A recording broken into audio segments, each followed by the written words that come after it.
మీ అందరికీ తెలుసు మన మన తెలుగుదేశం మేనిఫెస్టోలో సూపర్ 6 అని మీకు మేనిఫెస్టోలో హామీలు ఇచ్చారు. మీ అందరికి తెలుసా హామీలు ఏంటో?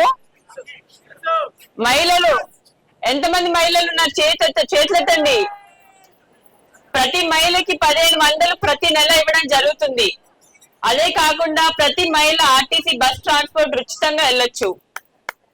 అదే కాకుండా ప్రతి ఇంటికి 3 ఎల్పిజి గ్యాస్ కనెక్షన్లు ఉచితంగా లభిస్తాయి. అదే కాకుండా అన్నిటికన్నా ముఖ్యమైనది పిల్లలు, ఇంకా వాళ్ళ చదువు. వాళ్ళు చదువుకుంటే వాళ్ళ అభివృద్ధి అవుతుంది, వాళ్ళకి మంచి జాబ్లు వస్తాయి, మన ఆదాయం పెరుగుతుంది. ఆదాయం పెరిగితే మనం రేపు ఇవాళే కాదు రేపు కూడా ఒక కారు కొనాలన్నా, ఒక మనం జీవితంలో పైకి రావాలన్నా అది చాలా అవసరం మనకి. ప్రతి బిడ్డకి 15,000 రూపాయలు ఆర్థిక ఫైనాన్షియల్ అసిస్టెన్స్ అనేది ఇవ్వడం జరుగుతుంది. అదే మీకు 2 బిడ్డలు ఉంటే 30,000, 3 బిడ్డలు ఉంటే 45,000 ఇవ్వడం జరుగుతుంది. ఇంకా రైతులకి వాళ్ళు కష్టపడితే మన పొట్టలు నిండుతాయి. వాళ్ళకి ప్రతి సంవత్సరం 20,000 అసిస్టెన్స్ ఇవ్వడం జరుగుతుంది. అదే కాకుండా 20 లక్షల జాబులు ఇక్కడికి తీయడం జరుగుతుంది. అది ఇంకెవ్వరు చేయలేరు.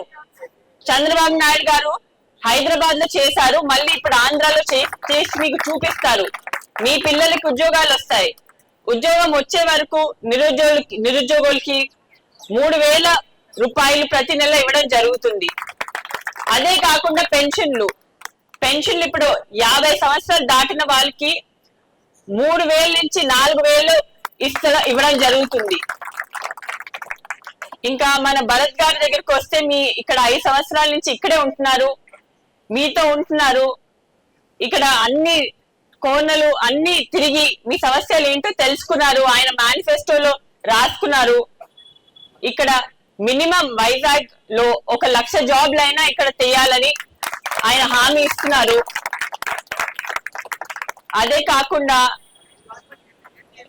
మీ అందరికి ఒక సపోర్ట్ గా మీ దగ్గర ఉండి మీకు ఏం సమస్యలున్నా మీతో ఉండడానికి, మీ ప్రాబ్లమ్స్ ని అక్కడ సెంటర్ లో మాట్లాడడానికి ఒక మనిషి కావాలి.